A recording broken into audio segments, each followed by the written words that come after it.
Hello everyone, so in this video I'm going to show you how to merge together two simulators connected in a Cascade connection.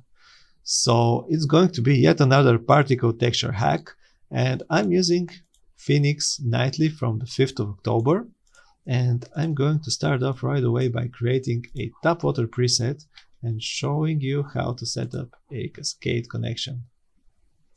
So I'm going to decrease the resolution quite a lot in order to have it run quickly. And first off, I'm going to set up a Cascade simulation, show you how it's done, and then I'm going to explain you why do you need it and what are some peculiarities about Cascade simulations. So in this case, I'm first going to open the bottom of the grid and the top like this, so the liquid would just freely flow out of the bottom.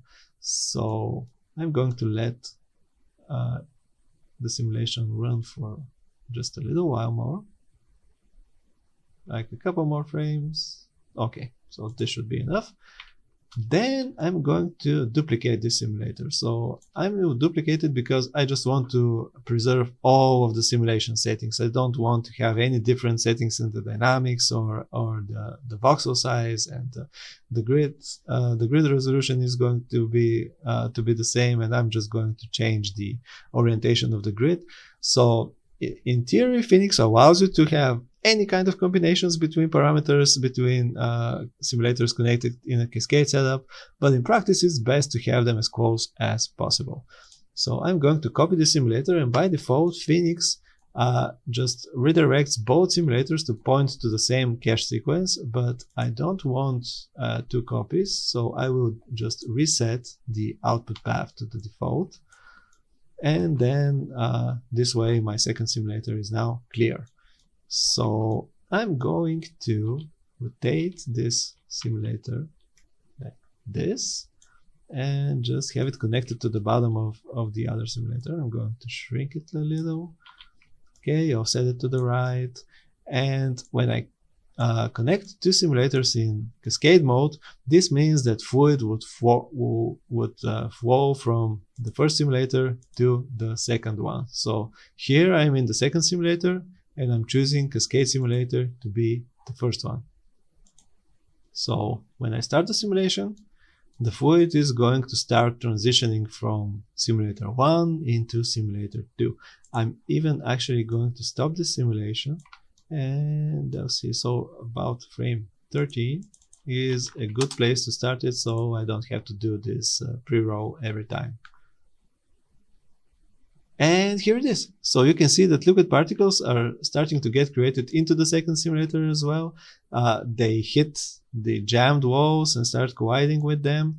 And so we have liquid flowing from one simulator into the other. And this kind of simulations is good in cases where you don't have fluid with just a regular compact shape. So if your fluid has this weird shape, like it's bending this way and that way, so if you're doing a river simulation or a waterfall simulation, in this case, you might not want to create one single grid to encompass all of that fluid, so you can use Cascade simulations. So you have to run them in order. You have to run the first one, the second one, the third one. You can connect as many as you want. You can also script those simulators to just automatically start when the previous one finishes. And this way you can save a lot of memory. So you can save also some processing power with liquids, but generally the Phoenix liquid solver, it does little stuff to the empty space, so it mostly concentrates where liquid is. So it might not be too helpful for performance, but it would save you a lot of RAM. So these kinds of setups are ideal for Cascade simulations. And also a good thing about the Cascade simulations is that if you don't like something in a particular place in one simulation, you can just run it from that simulator onwards. So it can save you some iterations. So here it is. Here is the Cascade setup. And one problem with Cascade setups that we're going to solve in this video is having two separate meshes for the two different Cascade simulators. So I'm going to even turn off the particle preview for the first simulator and turn it off for the second one. And you can see that we have two separate meshes and they are interpenetrating. So if you are using just a regular surface material without any transparency, it's going to be okay. But if you start adding transparency or refraction, then it will be clearly visible that you have just two separate meshes interpenetrating. So it's going to show up in the render and it might not look good. So you would have to retouch it later. So in this case, I'm just going to combine the meshes of the two liquid simulators into one. And I'm going to use a particle texture for this one, and I'm going to use a third simulator. So it doesn't even matter if this simulator is going to be a liquid or a fire simulator, because both ways they can mesh. So I'm going to create a fire simulator just to prove my point, and I'm going to move it like this. And I'm going to make it taller, so I have to just draw this simulator over the other two. So I'm going to have it like this, and even I'm going to be a bit evil and tilt it this way.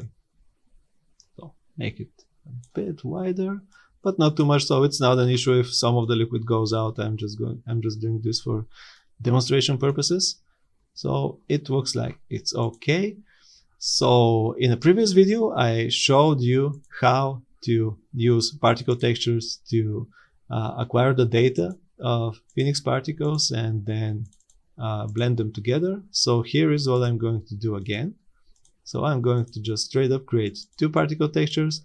I'm going to pick the particles from the second simulator into the second one, and then go back to the first, pick the particles from the first simulator into the first one. And then I'm going to create a composite map like this. So I already showed all of this in the previous video, so I'm not going to go into too much detail. I'm going to link these two particle textures and just add them together. Just use addition. And then I'm going to plug this right here in the rendering row out of the fire simulator.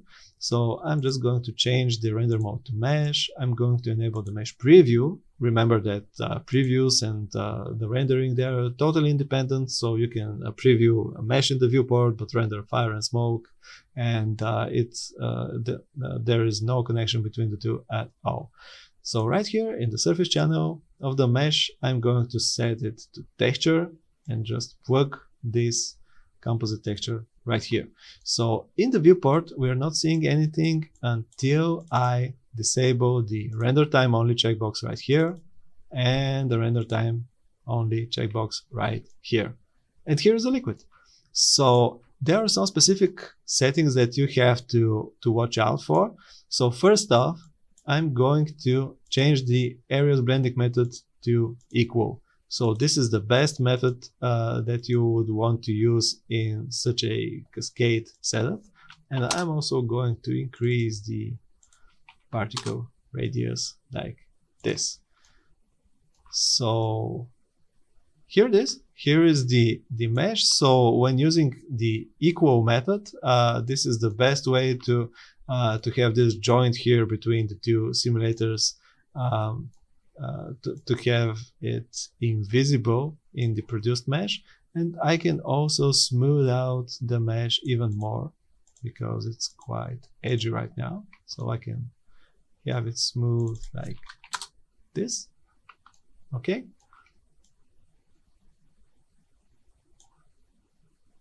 And there is one more thing actually. So I can even control the resolution of the produced mesh right here from the resolution of the fire and smoke simulator. So I can make it more detailed or less detailed. I can take away detail from it like this and have it very low res and with very few details. And you can see the stepping that occurs right here where the liquid hits the jammed walls of the bottom simulator. Or I can add more resolution and more detail to it. And this is detached and completely independent from the grid resolution of the actual simulators that are used for simulation. So this is how this workflow goes. So thank you for watching and see you next time.